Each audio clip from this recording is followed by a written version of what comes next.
Shalom teman-teman yang terkasih, dimanapun kita berada. Selamat datang kembali di channel ini. Kita akan kembali menyaksikan kesaksian yang luar biasa dari seorang murtadin. Teman-teman yang terkasih, kisah kali ini membawa kita kepada sebuah kesaksian yang begitu menggetarkan hati. Seorang muslimah yang selama ini menjalankan ibadah dan memegang teguh keyakinannya mengalami sebuah peristiwa rohani yang tidak pernah ia bayangkan sebelumnya. Di tengah pergumulan dan pencarian dalam doanya, ia mengaku mengalami perjumpaan pribadi dan berdialog langsung dengan Tuhan Yesus saat sedang melaksanakan sholat tahajud. Pengalaman tersebut menjadi titik balik dalam perjalanan hidupnya. Apa yang ia alami membuatnya semakin terdorong untuk mencari kebenaran dengan sungguh-sungguh, hingga akhirnya mengambil keputusan untuk percaya kepada Tuhan Yesus sebagai Tuhan dan Juru Selamat pribadinya. Teman-teman yang terkasih, bagaimana kisah perjalanan iman yang penuh pergumulan, keberanian, dan keputusan besar selengkap dalam hidupnya? Mari kita sama-sama saksikan kesaksian selengkap dari seorang murtadin. Selamat menonton, Tuhan Yesus memberkati.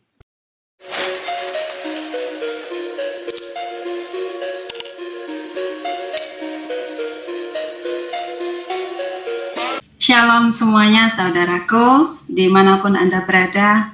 Perkenalkan, nama saya Ari Mulyani, saya dari Lampung. Saya mau menceritakan bagaimana saya itu bisa bertemu dengan Tuhan Yesus. Sebelumnya, saya mau menceritakan latar belakang saya dulu.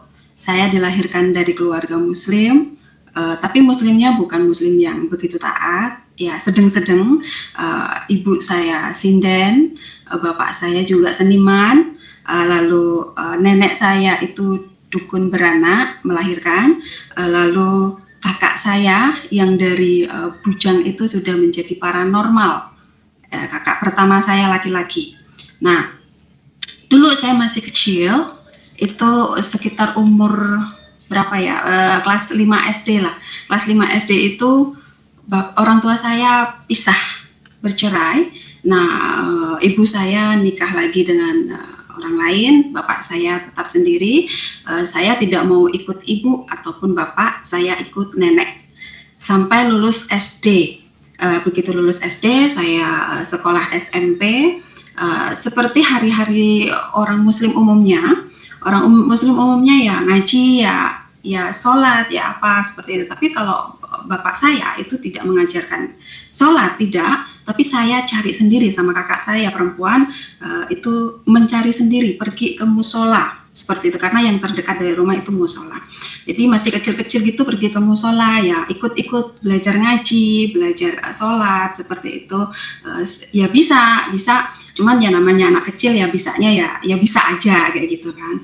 Lalu setelah saya pindah ke tempat bapak saya sekolah SMP, di situ saya sudah mulai sudah agak mengerti lah sedikit-sedikit ngaji itu, sudah sampai Al-Quran. Lalu kelas 2 itu saya mulai ada pertanyaan-pertanyaan. Saya sudah hatam 2 kali waktu itu, sudah hatam 2 kali di Al-Quran. Saya tanya sama bapak saya mau ikut sekolah yang di madrasah situ. Saya bilang kayak gitu. Lah kenapa? Katanya kan karena di situ bisa ada arti dari Al-Quran. Aku kepingin belajar arti dari Al-Quran itu apa. Saya bilang seperti itu. Bapak saya bilang silahkan, dibolehkan, tetapi jangan terlalu dalam, nanti kamu tidak stres. Kamu nanti tidak, ya intinya jangan terlalu dalam, begitu. Saya bilang oke. Terus saya seperti biasa, berjalan seperti biasa, pelajaran demi pelajaran saya lalui. Tibalah waktu itu saya ada pertanyaan yang agak mengganjal, agak kurang enak di hati lah seperti itu, tentang waktu itu dibilangnya orang nikah kalau ada masalah itu boleh bercerai seperti itu, tetapi sebenarnya itu dibenci Allah, begitu kan lah. Saya kan ya di situ ada pertanyaan, boleh cerai tapi dibenci Allah loh, kok iso kayak gituin, kenapa? Saya bilang kan lah. Terus di situ ada bisa jawab, intinya jawabannya ya, tapi nggak masuk lah, nggak enak di hati. Ya udahlah, oke lah, karena masih kecil. Lalu hari kemudian juga saya masih bertanya lagi. Nah kalau seumpamanya suami istri, nah kalau seumpamanya KDRT seperti itu, kalau KDRT lah nanti gimana ya, pokoknya intinya boleh cerai tapi dibenci Allah, dibilang gitu. Lah ya saya terus cetuk tanya lagi, lah kalau dibenci Allah itu apa nggak masuk neraka, saya bilang kayak gitu kan. Kamu itu loh, jawabannya yang terakhir karena memang mungkin terlalu apa ya, saya terlalu cerewet, akhirnya jawabannya seperti, kamu tuh loh perempuan, kamu tuh kalau mau masuk surga nantinya ya kamu yang penting ikut laki-laki, maksudnya ikut suami kamu, seperti apapun kamu manut. Ya saya ngeyel, setelah ngeyel di situ saya dimarah-marah, dari marah-marah itu saya ngomong sama bapakku, kalau tadi aku ribut, aku tanya gini gitu nggak ini, akhirnya bapak bilang nggak usah berangkat lagi. Akhirnya oke lah nggak berangkat, ya saya cuman belajar sendiri di rumah, baca Al-Quran sendiri seperti itu, tetapi nggak lagi ngertiin lagi, takut nanti nggak salah, seperti itu kan, takut nanti nggak salah. Nah di situ lulus SMP, karena memang saya mau melanjutin sekolah itu nggak ada biaya, anaknya terlalu banyak, jadi saya kerja di umur 15 tahun. Di umur 15 tahun itu saya udah pergi kerja ke luar kota, ya kerja apa aja seperti itu, sampailah sekitar, kalau teman-teman saya itu umur segitu banyak yang sudah pada nikah. Saya sampai umur 18 tahun itu saya belum nikah, ya pernah lah pacaran sekali, tapi nggak lagi, cuman sekitar 4 bulan, tapi nggak mau lagi pacaran. Lalu 18 tahun itu pas waktu saya pulang dari kerja, bapak saya bilang, kamu sudah termasuk dewasa, teman-teman kamu sudah pada nikah, kapan kamu nikah, katanya kan, nanti kamu tidak dibilang perawan tua seperti itu, nah tidak baik, katanya kan.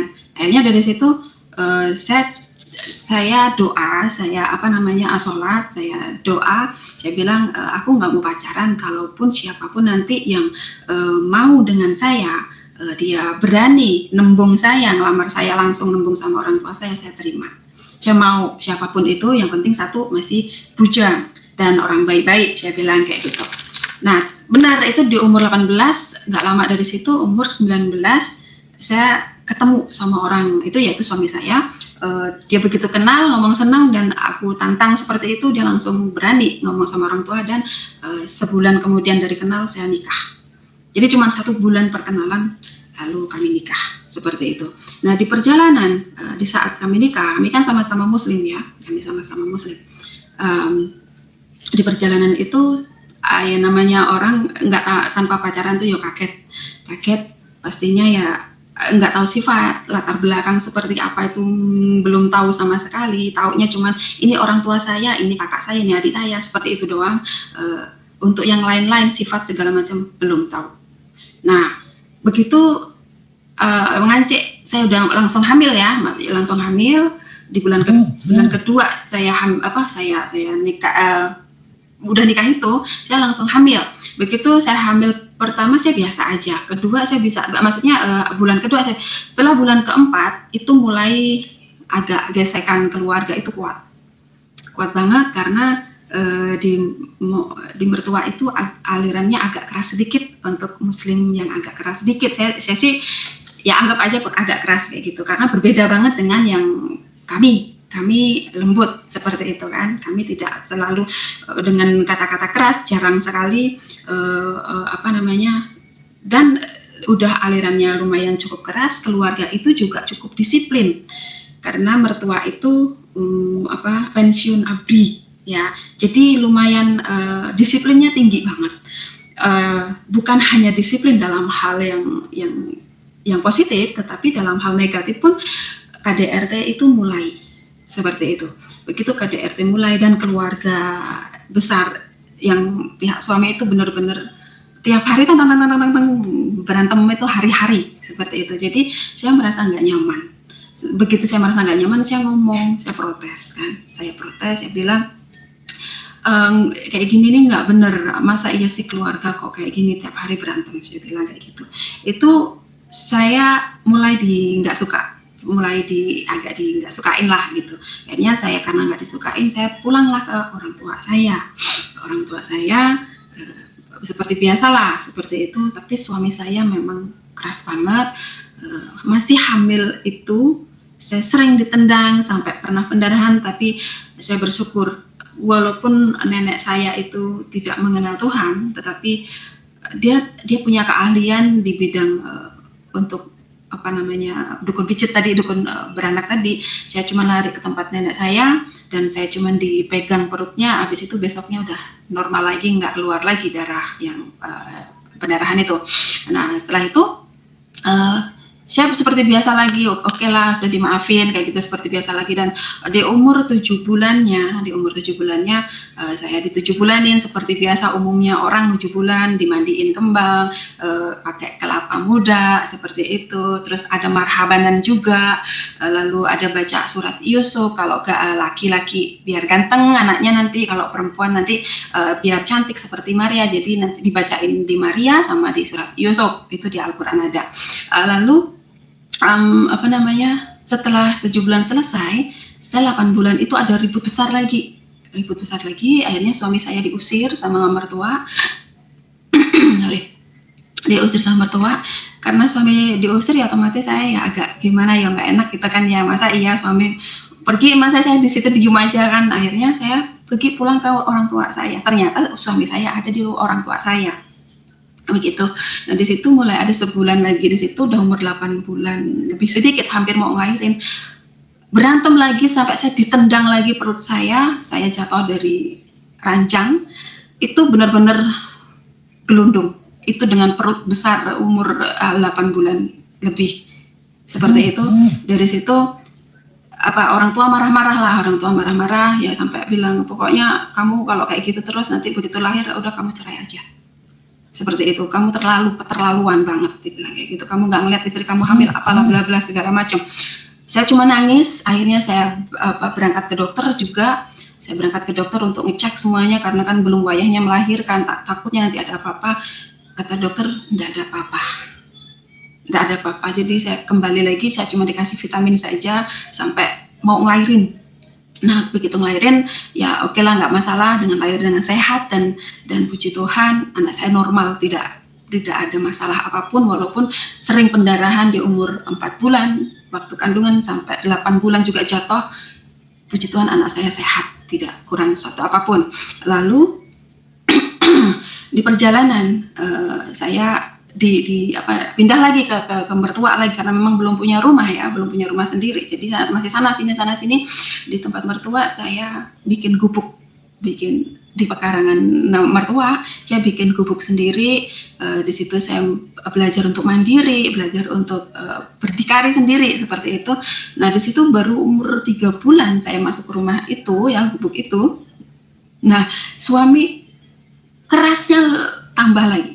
Anak saya yang waktu itu umur 1 tahun itu sudah sering dipukul, sudah sering ditendang, sampai saya itu untuk melindunginya itu babak belur.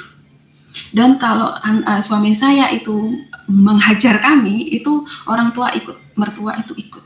Yang belain saya cuma mertua laki-laki yang langsung mengambil anak saya gitu. Tapi kalau ngambil anak saya kan otomatis saya tetap dikebuki ya kayak gitu. Nah dari situ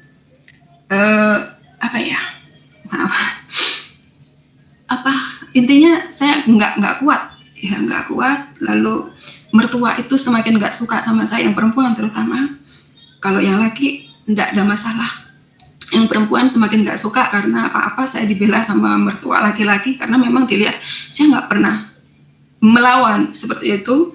Nah di situ ibu mertua semakin bikin fitnah kayak gitu. Nah di situ saya cuma bilang kalau saya di sini terus saya nggak akan bisa berubah. Tapi aku harus gimana? Saya masih punya anak kecil yang masih butuh disusuin seperti itu karena waktu itu umur 1 tahun. Lalu ada karena memang kecilnya aku itu umur 3 tahun itu indigo ya. Kata mama saya dari umur 3 tahun itu sudah bisa melihat sesuatu, tetapi karena itu masih bahaya saya ditutup. Seperti itu, kalau dukun itu bisa seperti itu, dia bisa nutup penglihatan itu. Lalu karena itu memang dari lahir, otomatis begitu saya dewasa itu bisa ngebuka lagi. Bisa kebuka sendiri. Waktu itu ada keliweran kalau orang Jawa, seliweran ya, apa selalu lalu lalang kayak gitu kan di depan aku, setan entah apa, tapi itu aku lihat setan sih ya, ngomong bisikin kayak gini, kamu pergi aja dari sini, dibilang kayak gitu. Kamu tuh di sini nggak dihargain, kamu pergi aja, kamu cerai aja, katanya kayak gitu. Lah, otomatis kan saya nggak mau ya nggak mau, anak saya masih kecil, kamu jangan mempengaruhi saya, kamu setan, saya bilang kayak gitu. Dia ketawa kayak gitu kan, nah, terbang kayak gitu, ngakak. Nah terus saya kurang ajar kamu, saya bilang kan.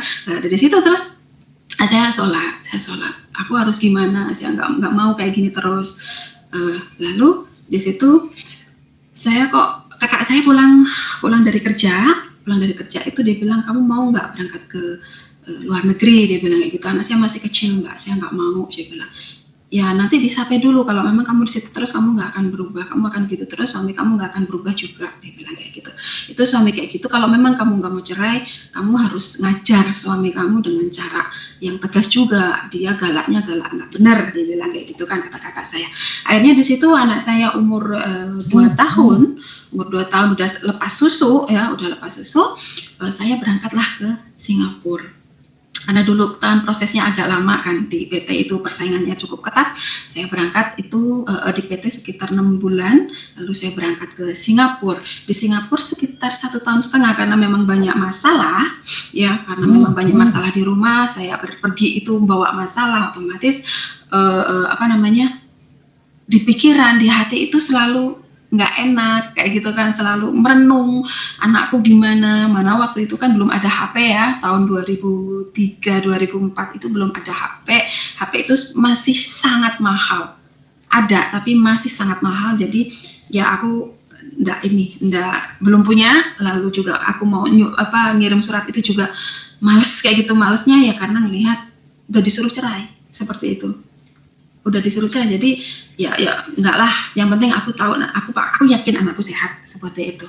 Lalu di situ selama 1,5 tahun seperti biasa pula, karena kan memang kalau dapat majikan Cina, mohon maaf ya, dulu kalau sekarang udah berbeda.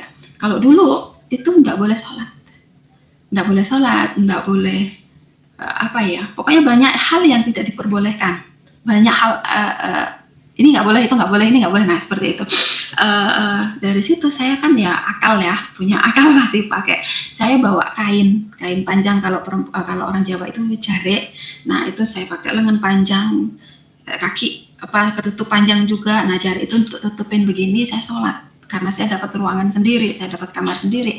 Jadi setiap malam, karena bisanya sholat cuma malam, kalau siang nggak bisa karena kerja. Jadi setiap malam saya sholat cuma Isya, maghrib, sama kalau mau itu tahajud, kalau enggak ya enggak.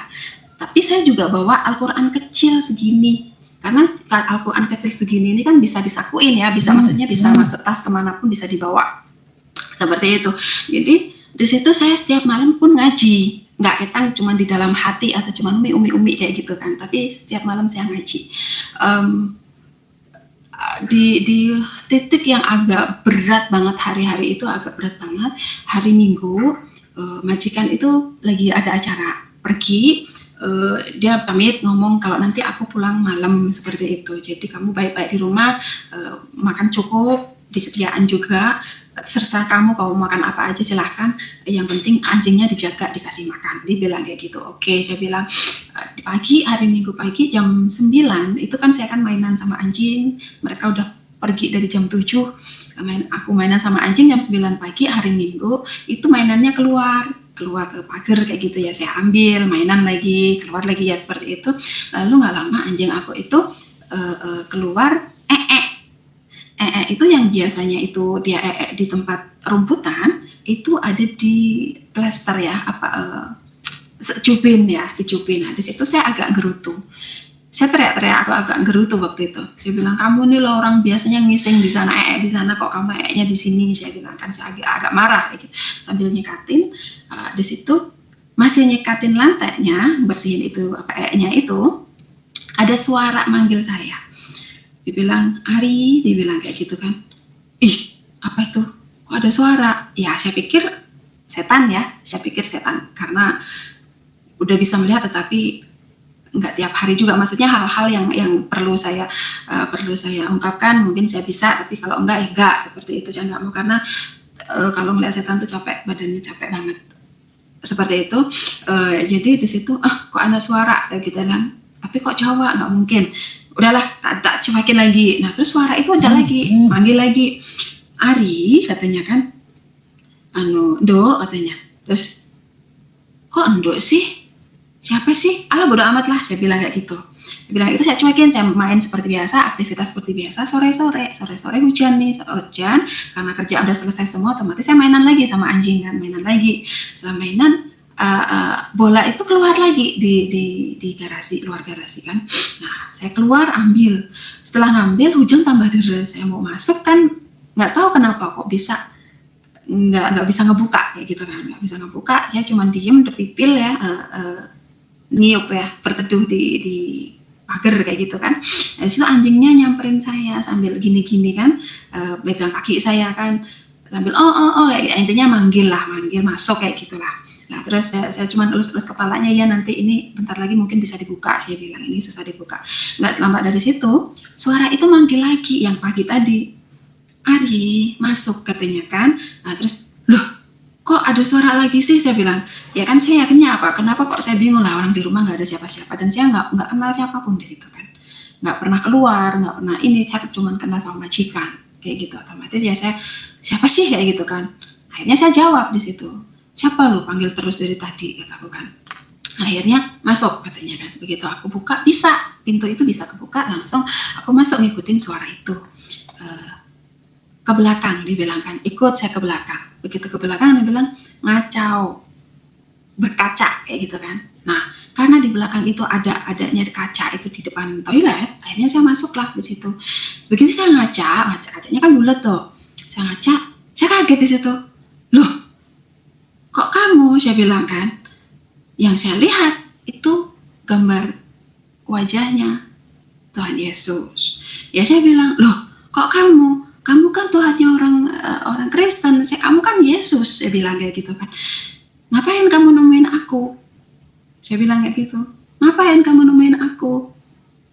Dia senyum sambil tangannya begini. Dia bilang, kamu anakku, aku bapakmu. Dia bilang gitu kan. Terus aku jawabnya, anak aneh, nggak mungkin lah. Kamu tuh kan Tuhannya orang Kristen, saya tuh kan Islam, nggak mungkin. Saya bilang kayak gitu. Mau apa? Mau ada apa? Katakan kayak gitu. Lalu dia senyum.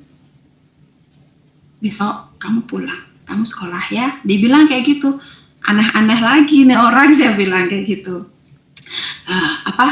Dari situ saya dari begini terus senyum, terus lama-lama hilang dan kembali ke wajah saya. Saya bilang, aneh loh nih orang. Lah wong Tuhannya orang Kristen kok nemuin saya, lah wong saya ini harusnya kan orang yang ketemu saya, yang nemuin saya harusnya kan Muhammad kah atau leluhur yang lain kah, kayak gitu kan banyak kan leluhur yang lain, yang pendahulu yang nabi-nabi yang lain. Nah ini kan Yesus, ya nggak mungkin dong. Tapi di situ saya nggak ngerasain takut karena memang hari-hari ngeliat setan ya, ngeliat setan, ngeliat itu nggak takut dan berbeda gitu loh, berbeda banget. Nah di situ beberapa hari itu saya cuman ngedumel ngomong sendiri, nggak mungkin. Tapi di sini inget terus, aneh itu apa aneh, Yesus nemuin aku, aneh, nggak mungkin, aneh kayak gitu kan, ngomong sendiri. Tapi di sini tuh ada perbedaan, ada sedikit nyaman kayak gitu ya, tapi belum mengerti. Beberapa hari kemudian, waktu itu kan saya sholat, saya cuma ngomongnya doanya gini, saya minta jalan yang lurus, saya nggak mau cerai, saya mau damai. Nah, ini ada apa dengan Yesus nemuin saya? Ini kan nggak mungkin.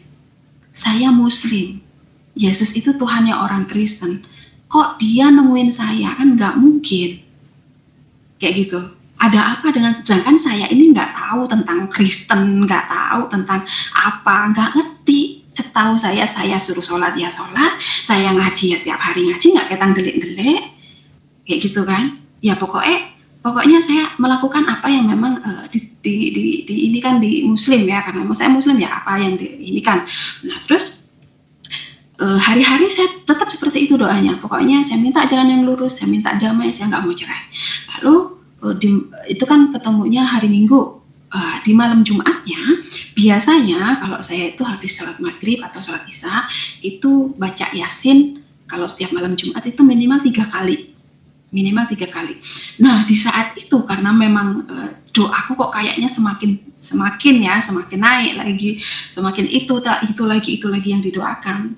Lalu di situ baca Yasin itu lebih dari 3 kali, berkali-kali nggak kerasa sampai malam jam 11 lebih dikit lah, belum ada jam 12. Di situ saya bilang gini, aku mau sholat tahajud lah nanti, saya bilang kan, tapi aku mau tidur dulu. Karena apa, kalau nggak tidur dulu itu kan kurang baik, Mas, nggak tahu ya, kurang afdal atau gimana gitu. Pokoknya tidur dulu baru boleh sholat tahajud. Nah saya tidur sekitar 2 jam, jam 2 aku ngidupin alarm kan jam 2. Saya bangun, begitu saya bangun saya langsung seperti biasa wudhu apa segala macam, saya sholat tahajud.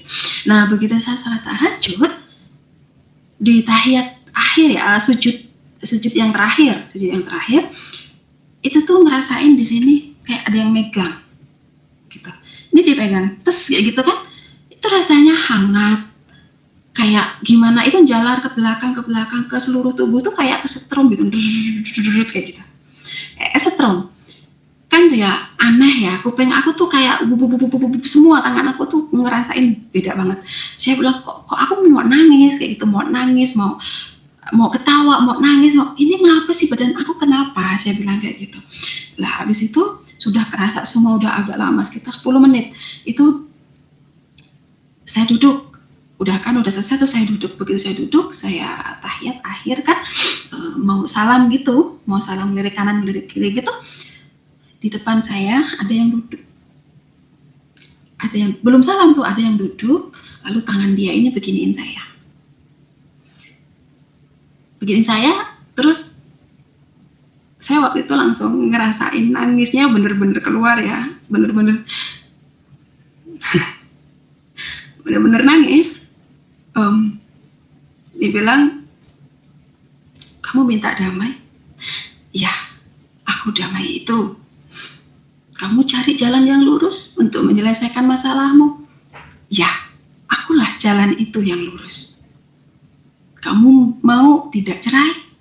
Ya, aku kehendaki itu. Seperti itu, lalu saya melihat langsung. Saya nggak berani nunduk lagi karena ini kayak udah nggak bisa ngomong apa-apa. Saya ngelihat langsung ini mahkota duri, di sini darah bercucuran, seger banget. Lalu di sininya pokoknya ada darah mengalir begini, kanan kiri mengalir. Yang satu pegang tongkat kayak gitu. Tuhan Yesus.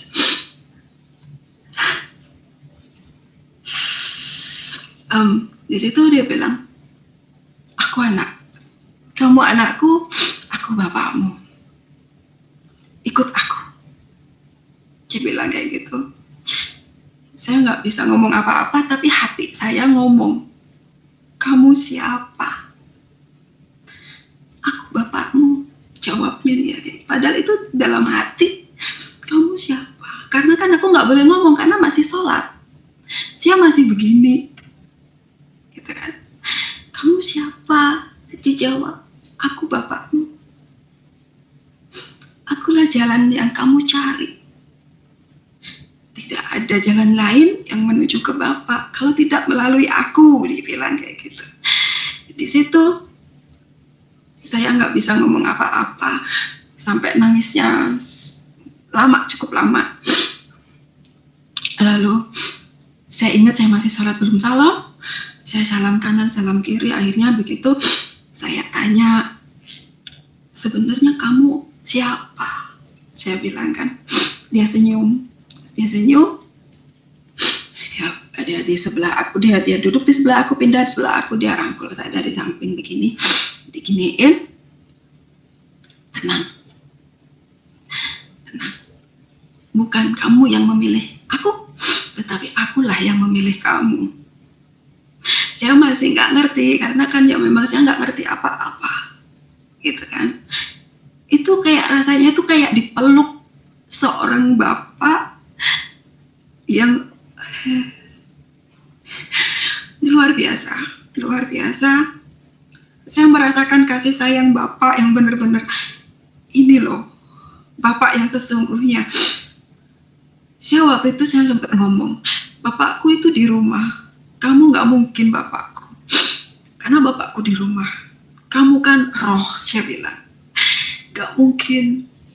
Aku tahu kamu roh, tapi kamu beda, kamu baik banget sama aku, saya bilang. Sebenarnya kamu tuh siapa? Bolak-balik, padahal sudah dijawab aku bapakmu, tapi aku masih tanya terus. Lalu terakhir malam itu dia bilang, besok kamu pulang, kamu pergi ke Hong Kong sekolah, gitu kan. Lalu saya semalaman itu dari jam 2 sampai pagi, sampai subuh saya nangis. Nangis itu kayak meluapkan unek-unek. Kok aku begini ya, kok aku begini, kayak curhat gitu lah, kayak curhat. Dia cuma beginiin, iya, kayak gitu aja. Lalu sampai pagi saya sholat lagi kan, saya sholat lagi subuh seperti biasa. Nah, hari-hari itu saya merasakan sukacita, unik, nyaman, kayak gitu kan, nyaman di hati itu, nyaman. Tapi di sini masih bertanya terus. Di sini masih bertanya, saya bilang, sebenarnya ada apa sih dengan aku, kok Tuhan ya orang Kristen tuh nemuin aku, kayak gitu. Kok Yesus ini nemuin aku, sebenarnya ada apa dengan aku. Tapi nggak apa-apa lah, saya bilang, yang penting orang itu baik kok. Walaupun kata orang itu, ini roh itu roh ini, tapi aku ngelihat roh ini satu ini baik banget sama aku. Aku bisa curhat, aku nggak takut, nggak seperti setan yang lain seperti itu kan, roh-roh yang lain yang dia suka nakut-nakutin, dia suka ngagetin, dia suka pokoknya mempengaruhi hal-hal negatif. Ini yang saya rasain beda. Lalu di situ di hari berikutnya, waktu itu hari apa ya, Minggu kalau nggak salah ya, Minggu lagi tuh pagi majikan tuh pergi lagi. Tapi waktu yang hari Minggu kedua itu saya nggak mainan sama anjing, tidak. Cuman hari itu majikan bilang, kamu hari ini istirahat, kamu nggak usah ngapa-ngapain, pokoknya kamu hari ini istirahat total. Dia bilang kayak gitu. Jadi di situ saya kan nggak ngapa-ngapain, nanti ke dalam kamar, paling keluar cuma makan kayak gitu, nanti masuk lagi ke dalam kamar tidur-tiduran. Nah, di saat itu saya duduk sambil baca Al-Quran ya, lalu saya tuh ngomong gini, kalau memang kamu benar bapakku, sebenarnya apa sih yang membuat orang Kristen itu menyembah kamu, saya bilang kan. Dia datang, langsung ada aja di sebelah aku. Dia bilang, sini, kata dia kayak gitu. Datang lagi, saya bilang kayak gitu kan. Gimana?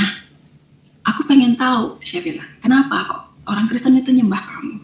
Sini, buka tangan kamu. Dia bilang kan, saya buka tanganku seperti ini, seperti orang berdoa begini. Lalu kamu lihat dalam-dalam di tangan kamu mau masuk di dalam. Seperti itu saya resapi, seperti saya tuh masuk ya, roh saya tuh kayak dibawa masuk kayak gitu. Nah, di situ dibawa ke alam lain, ya, dibawa ke alam lain. Saya dilihatkan kayak layar lebar banget, tetapi saya ada, cuman itu di masa lampau. Kayak gitu kan, di masa yang cukup nggak ngerti kayak gitu kan. Di situ begitu masuk itu pertama kali gelap banget. Saya kan takut ya, saya langsung gandeng tangannya Bapak kan, karena tapi begini ini bisa kepegang. Tapi anehnya lah, saya bilang kayak gitu kan, roh ya, tapi kok aneh, tak tarik gini kok kepegang kayak gitu kan. Nah terus takut, jangan takut katanya kan.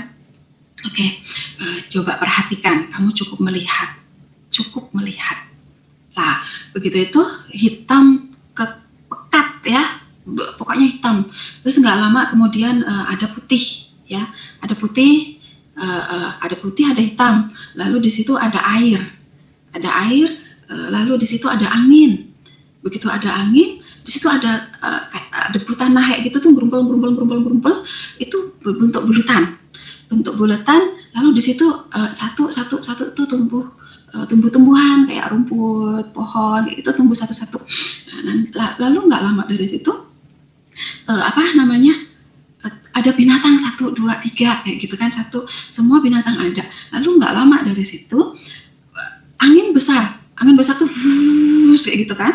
Begitu angin besar itu tuh kayak debunya itu kan kayak angin puting beliung apa sih. Nah debunya kan naik itu kayak bentuk sesuatu. Begitu bentuk sesuatu langsung kayak taruh aja di tanah ya, ditaruh di tanah itu berbentuk manusia.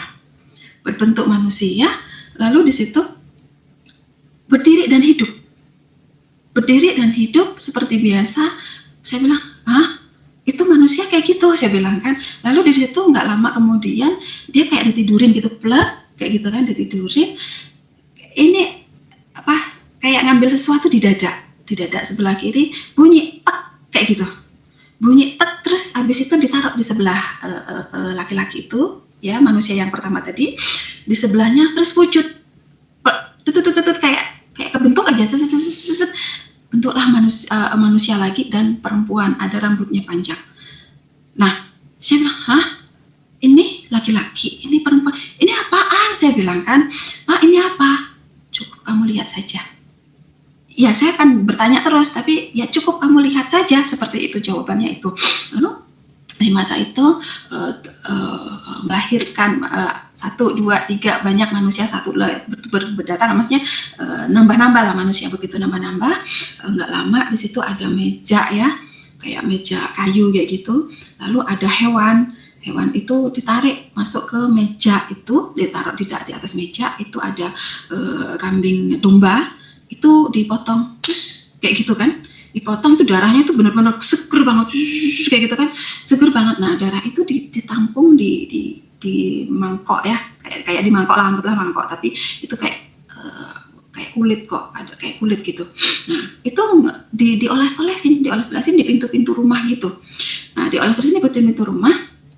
Lalu nggak lama dari situ beda masa lagi, ada angin yang begitu besar, air kayak gitu kan, tinggi, gemuruh besar banget, tinggi banget. Nah dari situ kayak mau ngenain ke aku, tapi aku nggak kena kayak gitu kan, ngenain aku, gulung aku gitu, tapi aku nggak kena. Nah setelah itu muncul dari jauh itu tuh kapal besar banget, di situ ada masuk binatang, ada manusia juga beberapa orang, nggak banyak, tapi binatang itu lengkap. Lalu ada tumbuh-tumbuhan itu nggak banyak, kalau tumbuh-tumbuhan beberapa kayak gitu kan. Di situ nggak lama terus berbeda lagi, berbeda masa. Ada lagi aku melihat laki-laki dan perempuannya ini sedang hamil itu naik binatang berkaki 4, saya nggak tahu itu binatang apa. Naik di situ, lalu dia ketok-ketok pintu beberapa rumah gitu, kayaknya nggak dikasih apa, nggak ngerti, pokoknya ketok-ketok itu keluar lagi. Lalu nggak lama itu ada di rumah kecil kayak gubuk gitulah, kayak gubuk itu dia masuk di situ dan melahirkan di situ. Nah di situ saya melihat, loh Pak, itu perempuan lahirin di situ, kasihan banget, saya bilang kan, saya kasihan banget ngeliatnya. Begitu saya ngeliat kasihan banget, itu kasihan, tolongin lah, saya bilang kayak gitu. Dia cuma bilang lagi, lihat saja, begitu kan. Ya tapi di sini nih kan bingung ya, pokoknya saya teriak. Nah terus nggak lama itu ada bintang kayak naik gitu, cus gitu kan, di atas itu terang banget bintang itu. Nah di situ terus beda masa lagi, kejadian demi kejadian banyak banget. Bumi itu hancur ya, banyak kerusakan di mana-mana, banyak manusia dibunuh, banyak orang jahat, ada juga orang baik. Lalu ada lagi muncul beberapa orang jahat yang benar-benar bengis banget, dia bawa pedang luar biasa. Beberapa orang itu luar biasa, ngeri banget aku melihatnya. Lalu ada muncul lagi satu orang, dia enak, orangnya baik kayak gitu kan, orangnya baik banget, dan aku melihatnya itu penuh dengan kebaikan lah kayak gitu. Nah terus yang orang-orang jahat yang bawa pedang, bawa apa tadi itu, kayak cuma begini kayak gitu tuh hilang. Hilang kayak gitu, nggak ada aja, hilang gitu kan. Nah terus yang baik ini ada di situ, ada sampai beberapa masalah kayak gitu kan. Lalu berganti masa lagi, itu bumi gundul, bumi nggak ada apa-apa lagi, hancur. Setelah itu muncul di laut itu kayak binatang-binatang yang aneh, kayak kepalanya manusia tapi badannya binatang, nanti badannya manusia, nanti kepalanya binatang. Ada yang seperti itu beberapa, dan itu besar sekali. Nah, sampai situ saya langsung ditutup mata saya, diginiin lagi. Cukup, nanti kamu pergi ke Hong Kong, kamu belajar. Kamu akan mengetahui apa yang sudah kamu ketahui saat ini, nanti kamu belajar di sana. Dia bilang kayak gitu. Lalu di situ saya dibawa kembali ke badan saya lagi. Saya masih seperti ini. Saya langsung amin gitu kan, amin. Saya cuma bilang, ada apa dengan saya? Itu saja. Besok kamu pulang, kamu pergi ke Hong Kong. Nah, karena kan saya hari-hari itu agak aneh ya, bicara sendiri lah, apalah kayak gitu. Orang melihatnya saya gila. Ya, saya pulang di perjalanan itu dibilang saya gila, padahal majikan saya baik, majikan saya kepingin ngobatin saya seperti itu, tapi saya bilang enggak, bapak saya nyuruh saya pulang, saya bilang kayak gitu. Akhirnya oke, diizinkan, tetapi dengan satu syarat, kamu harus tanda tanganin kalau kamu memang minta pulang, walaupun ini saya mau ngobatin kamu. Iya, saya akhirnya tanda tangan, nggak ada tuntutan sama sekali lah, intinya seperti itu. Saya pulang ke Indonesia, di perjalanan saya dibilang gila, tetapi puji Tuhan, duit semua yang dikasih majikan utuh, tidak kurang sepeser pun, kecuali untuk perjalanan saya pulang, naik travel, sama untuk makan di jalan. Itu saja.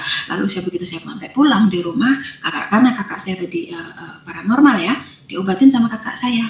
Kakak saya bilang, kamu cari paranormal lain, karena maksudnya kalau sedarah itu kurang bisa lah, seperti kurang bisa nyatu lah obatnya, kurang gimana lah, nggak ngerti intinya. Terus di situ saya diobatin tempat lain.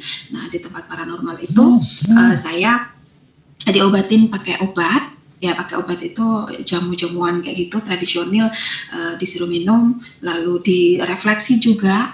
Direfleksi itu saya menemukan, bukan saya tapi yang merefleksi saya itu menemukan sesuatu di sini, katanya kurang baik, ada sesuatu di sini sarafnya yang kurang baik. Akhirnya di situ dibenerin. Setelah itu 3 bulan proses penyembuhan saya itu 3 bulan, saya dinyatakan sembuh. Begitu saya dinyatakan sembuh, bapak ngomong lagi, ayo sekarang waktunya kamu berangkat ke Hong Kong. Seperti itu. Saya berangkat lagi. Akhirnya saya berangkat lagi. Saya udah ketemu sama anak juga, tapi waktu itu sudah bilang kalau mau cerai ataupun tidak, nanti saya nggak mau mikirin itu. Saya pokoknya mikirin saya dan masa depan anak, biar aku nggak mau lah, intinya saya nggak mau cerai, tapi nggak tahu nanti, itu masih gantung. Nah, saya berangkat ke Hong Kong, ke Hong Kong di PT sekitar 3 bulanan. Di 3 bulan saya berangkat ke Hong Kong itu sekitar 1 minggu di Hong Kong itu saya disuruh holiday ya sama majikan itu. Di sana aku dikasih holiday tiap minggu. Saya bilang, karena hari itu memang baru seminggu, saya nggak tahu mana-mana ya, akhirnya saya bingung dan saya nggak mau keluar. Tapi saya dimarahin sama majikan. Dia bilang, kalau kamu nggak mau keluar, nanti saya yang didenda sama pemerintah. Dia bilang kayak gitu. Aku nggak akan lapor kok, karena memang aku belum ngerti mana-mana. Aku nggak lapor kok, aku bilang kayak gitu. Satu, saya belum punya uang. Yang kedua, saya belum tahu mana-mana.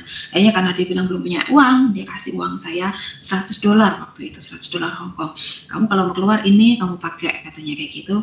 Akhirnya saya bilang persetujuan, hari ini saya nggak keluar, tapi minggu depan oke, saya keluar.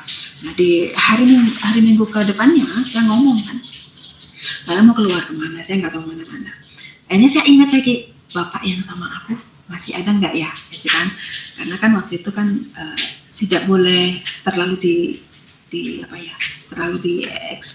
dikeluarkan lah, kalau ada apa-apa cuma ngomong di dalam hati kayak gitu kan. Akhirnya di situ karena saya saking bingungnya, saya masuk kamar, saya cuma bapak masih ada nggak sama aku, saya bilang kayak gitu kan. Masih ada sama aku nggak, kayak gitu kan. Ada aja. Langsung ada aja dia bilang, ada apa? Dia bilang, saya mau keluar tapi saya nggak tahu mana-mana. Iya, keluar sama bapak. Nah, di situ beneran, ya besok keluar sama bapak. Dia bilang kan, karena sudah ngomong kan ya, udah janjian kan, kayak gitu udah janjian. Akhirnya pagi jam 8 saya keluar, bapak itu sudah nunggu di depan pintu, udah nunggu. Dia bilang, ayo katanya kan, bapak tapi aku ragu nanti aku kalau kesasar gimana? Kata dia kayak gitu kan, senyum kan. Terus saya bilang, enggak deh, enggak, aku yakin kok waktu itu aku dibawa dari Singapura nggak kesasar, sampai sini pun saya nggak kesasar, pasti aku nanti juga nggak akan kesasar, saya yakin. Saya bilang kayak gitu. Lalu di situ, nanti saya berjalan di depanmu, dibilang kan, kamu ngikutin aku dari belakang ya. Iya, kata aku kan, saya ngikutin. Jadi dia kemana, aku ngikutin aja, belok kemana saya ikutin. Nah, giliran udah mau nyampe di MRT, nah di situ dia bilang, nanti kamu ketemu anak Filipin, kamu ikutin apa kata dia. Dibilang kayak gitu. Oh iya, beneran di situ ketemu anak Filipin. Begitu ketemu anak Filipin, nanya-nanya, karena memang di situ tempat terkenal ya, normalnya namanya tempat holiday, terkenalnya di Kos Bibi, begitu kan. Saya ngomong, kalau mau ke Kos Bibi gimana mbak, saya bilang kan, sama anak Filipin itu. Dia bilang, diajarin sama dia gimana caranya masuk ke MRT, gimana caranya beli kartunya, diajarin sama dia, gini. Terus kamu mau kemana? Saya mau ke ini, kata dia mau ke gereja. Terus saya bilang, oh ya udah, searah kok, tapi nggak apa-apa, kamu nanti tak kasih tahu. Dia bilang kayak gitu. Iya, saya bilang kayak gitu kan.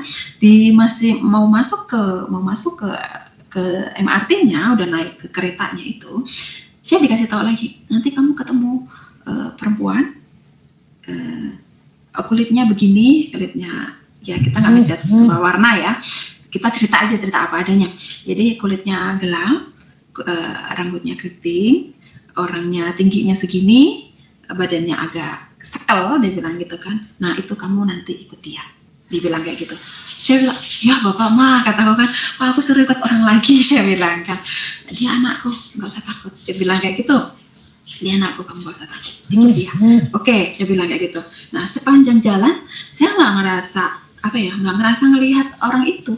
Saya nggak ngelihat, padahal saya udah cari, maksudnya mata saya tertuju ke lorong kereta itu, nggak ada. Ke sebelah sana juga nggak ada, aku cuma diem. Akhirnya di situ dibalah di pemberitahuan di stasiun Tinghau begitu kan. Nah di situ kok dia langsung ada di depan saya, pojokan, dia tidur ternyata. Dia mulai, dia bilang udah nyampe ya ternyata. Ya saya kaget, kok orang ini ya, orang ini berdirinya seberapa ya, nanti kira-kiranya nanti nggak katanya bukan gitu kan. Nah begitu dia berdiri udah nyampe Tinghau nih, saya kaget, oh iya orang ini berarti ya. Saya nanya, mbak orang Indonesia? Iya mbak, saya orang Indonesia. Mbak mau kemana? Saya mau ke Tinghau, ini mau turun.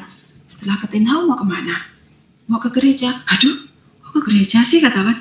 Loh, kenapa? Saya orang Kristen, hari ini hari Minggu, saya harus ke gereja, dia bilang kan. Terus, enggak gitu mbak, ya gimana ya? Kenapa? Bapak saya nyuruh saya ikut kamu. Hah? Bapak kamu siapa? Dia bilang kayak gitu.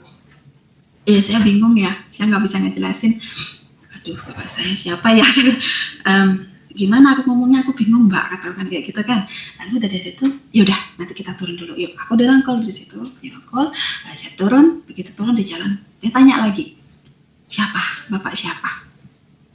Gini mbak, saya ceritain ya, takut nanti kalau nggak saya ceritain sampai nggak akan percaya. Saya bilang, ya udah ceritain kata dia kan. Itu saya ceritain dari awal, ya kan, dari Singapura itu sampai itu. Dia bilang, dia nangis. Begitu dia nangis, dia bilang, aku yang dari lahir itu aku belum pernah ketemu, katanya gitu. Aku belum pernah ketemu, ini kamu udah ketemu. Iya, ikut aku, katanya kayak gitu, ikut aku. Terus aku bilang, tapi kamu mau ke gereja? Saya nggak mau mbak, saya bilang. Iya nggak apa-apa, aku nanti ke gereja, kamu tunggu di depan ya. Tunggu nggak lama kok, 2 jam aja. Ya, kata dia. Iya, kata kan. Begitu iya, saya duduk kan di depan, di bawah kan itu lantai 2 kan, naik tangga gitu. Jadi saya tunggu di situ, saya dikasih sarapan, saya dikasih buku-buku bacaan biar nggak boring sambil nungguin. Nah, dia naik nih, tak tinggal ya, iya. Begitu dia naik, saya mau buka buku-buku. saya lapar katakan gitu. Tak tutup lagi, belum jadi buka, saya mau makan. Baru mau buka lagi kok nggak enak ya rasanya. Maksudnya hati ini nggak enak, tak taruh lagi. Nah, lalu di atas itu mulai musiknya udah mulai, ibadahnya udah mulai. Terus aku ngerasain kok aneh ya, gelisah gitu, berdiri duduk kayak gitu kan. Lalu saya nanya sama mbak-mbak yang nungguin tempat nasi itu kan, saya nanya, mbak di atas ada apa sih kok ada suara musik, saya bilang kayak gitu. Itu di atas ibadah, dia bilang.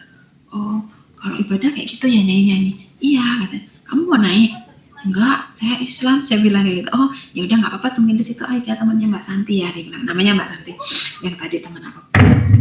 Iya, ya udah tunggu aja di situ, dia bilang kan. Saya mau makan nggak jadi, mau ini nggak jadi. Musik itu semakin ini kok semakin enak kayak gitu kan. Kaki aku semakin kegerak kayak ngikutin aluran musiknya.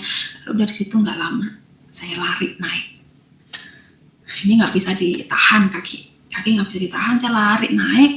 Begitu saya masuk ke pintu, karena sebenarnya pintunya itu kedap suara gitu kan, tapi bisa kedenger gitu kan, karena memang di bawah kan. Nah, begitu aku masuk, bapak yang bersama aku di sepanjang jalan itu yang tadinya pakai baju cuman putih-putih aja, itu berubah total jadi baju kerajaan. Mahkota durinya itu berganti dengan mahkota, benar-benar mahkota raja. Dan saya bilang, hah, bapakku ganteng banget. Saya bilang kayak gitu. Begitu saya teriak, bapakku ganteng banget. Kanan kiri mbak-mbak yang asar, kalau kita bilang sekarang asar ya, dia langsung negor saya, mbak lihat apa? Itu, saya bilang, saya lihat itu bapakku ganteng banget. Siapa di situ? Nggak ada siapa-siapa, mbak. Itu bapakku, itu tuh Tuhanmu, Tuhan orang Kristen, itu Yesus, itu bapakku, saya bilang. Dari situ saya kakiku lemes, kayak ngedrop kayak gitu kan. Begitu kayak apa ya, nggak kuat apa-apalah, nggak kuat. Saya sujud ya, tanpa terasa ini ngalir nangis. Begitu nangis saya dirangkul, digandeng kan, dirangkul gitu sama dua aser. Saya dibawa di tempat duduk, Mbak Santi langsung bilang, sini itu kawanku katanya. Gitu saya duduk di sebelahnya, saya pun nggak bisa duduk di kursi, saya deprok di bawah di lantai sampai nangis dari awal sampai akhir ya. Nah di situ di alamat ada pendetanya masuk untuk khotbah. Yang saya lihat bukan pendeta, tapi yang saya lihat Tuhan Yesus itu sendiri yang naik ke mimbar. Di situ dibilang, aku bapakmu, kamu anakku, aku mengasihimu. Bukan kamu yang memilih aku, tapi akulah yang memilih kamu. Tidak ada jalan lain, hanya aku jalan itu untuk menuju ke Bapa. Seperti itu. Di situ saya nggak bisa ngomong apa-apa. Saya cuma sepanjang itu nangis. Saya nangis. Ibadah selesai. Pokoknya banyak perumpamaan, banyak yang dikatakan. Tapi yang di sini ini terngiang banget itu. Lalu ibadah selesai. Saya diajak ya. Suaranya bisa agak besar dikit, Mbak. Soalnya kecil kedengarannya. Oke, silakan. Iya. Lalu di situ saya diajak masuk ke pendeta ya, ke ruangan pendeta. Begitu masuk ke ruangan pendeta, saya diajak cerita, disuruh cerita begitu, ada apa kok. Tadi ada nuding di situ, ada bapak siapa, dibilang kayak gitu. Ya tadi saya ceritakan, akhirnya saya cerita dengan pendetanya, dengan ibu pendeta, karena laki perempuannya pendeta semua. Saya cerita di situ kalau saya dari Singapura begini sampai tempat itu. Lalu dia bilang, kamu tadi bilang suruh sekolah di sini. Iya, saya bilang, sekolah apa? Nggak tahu. Dia pegang kan, ibu pendetanya pegang, sekolah ini bukan, dia bilang, nggak tahu juga. Lah terus kamu di sini suruh sekolah apa? Nggak tahu, saya bilang. Gini, di apa namanya, waktu itu saya disuruh melihat, saya ceritakan di tangan begini begini begini, langsung Bu Pendeta langsung bilang, langsung buka Alkitab, apa kamu suruh coba kamu baca ini Alkitab, dibilang kayak gitu kan. Coba kamu baca dari pertama, apa yang kamu bisa lihat di situ, dia bilang. Begitu saya baca Kejadian ini, Alkitab pertama kali, lembaran pertama ini, saya langsung nangis, saya langsung nggak bisa ngomong yang anak-anak. Aku bilang ini yang saya lihat waktu pertama kali saya lihat di tangan saya. Ini seperti ini di buku, kok bisa ini ada bukunya, saya bilang. Kok bisa ini ada bukunya? Di waktu itu saya melihat di tangan aku masuk, saya bilang. Oke, coba kamu tanya sama bapakmu, apa itu sekolah itu yang disuruh, dia bilang. Terus saya ngomong kan, Bapak apa bener ini, saya bilang kayak gitu. Senyum, ngangguk dan senyum. Akhirnya iya, kataku kan, begitu iya. Karena kamu Muslim, kamu harus belajar dari nol, dibilang kan, kamu harus belajar dari nol, pengenalan akan Tuhan, seperti apa, siapa itu Tuhan Yesus, dibilang kayak gitu kan. Kamu mau? Iya, saya mau, saya bilang kan. Akhirnya di situ, tapi kamu harus dibaptis, karena kalau belum dibaptis nanti kamu nggak ngerti, dia bilang kan. Oh iya, saya mau dibaptis. Akhirnya dari situ konseling untuk baptis ya. 2 minggu kemudian saya dibaptis. Setelah itu saya masuk sekolah yang Kom 100, karena aku di Bethel, di situ gerejanya gereja Betani ya. Di situ Kom 100. Ya saya normal sih, maksudnya nggak ada masalah apa-apa ya. Saya senang karena apa? Yang saya lihat dengan yang di sini selalu klop kayak gitu kan, selalu sama. Oh berarti yang tak lihat waktu itu, di sini ada. Lalu ada perjalanannya begini-begini. Berarti ini ada kayak gitu kan. Setelah itu tibalah di pengajaran tentang pernikahan. Pelajaran tentang pernikahan di situ awal mula dibilang apa yang dipersatukan Allah tidak boleh diceraikan manusia, begitu kan.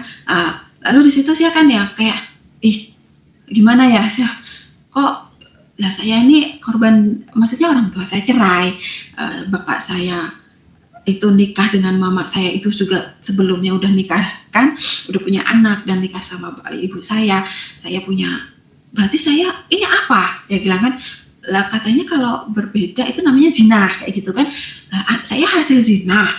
Lah terus tanya lagi, terus suami saya juga begitu, suami saya itu ibunya itu istri yang ke terakhir kayak gitu kan, banyak istrinya juga. Lah suami saya juga hasil zina. Lah terus gimana, saya bilang. Akhirnya di situ diajarin banyak. Di situ saya bilang, lalu gimana caranya supaya kami ini tidak bercerai? Karena memang saya nggak mau bercerai, tetapi saya juga mau hidup saya benar. Saya nggak mau hidup seperti dulu, dibayang-bayangi dengan masa lalu yang dikit-dikit talak, dikit-dikit cerai, dikit-dikit talak, dikit-dikit cerai, gitu kan. Akhirnya di situ konseling lagi. Di situ pelepasan ya, banyak hal-hal yang memang ini dilepasin. Lalu ditanya lagi, kamu mau bagaimana dengan keluarga kamu? Aku nggak mau cerai. Kalau nggak mau cerai, ayo kita doa puasa. Apa maumu untuk suami dan anak kamu? Aku maunya Tuhan Yesus nemuin suami aku dan anakku secara pribadi, karena aku nggak bisa nginjilin, aku nggak bisa cerita gitu kan, karena aku baru kenal, baru tahu ini, aku nggak bisa ngomong kayak gitu kan.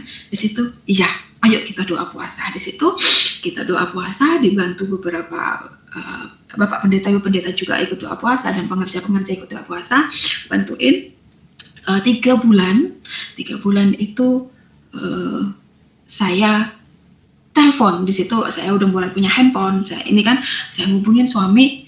Ternyata suamiku bilang kalau ditemuin Tuhan secara pribadi, dan anakku juga.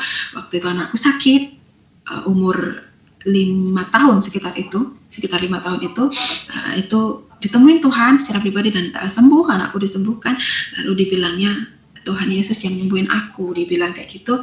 Dari situ nggak lama suamiku dibaptis, dan waktu 2008 aku pulang, itu anakku dibaptis. Iya, teman-teman yang terkasih, Demikianlah kesaksian tentang perjalanan seorang muslimah yang mengalami pergumulan iman dan kemudian mengambil keputusan untuk percaya kepada Tuhan Yesus sebagai Tuhan dan Juru Selamatnya. Apapun latar belakang kehidupan seseorang, Tuhan dapat bekerja melalui proses pencarian, pergumulan, dan pengalaman hidup untuk membawa seseorang semakin mengenalnya.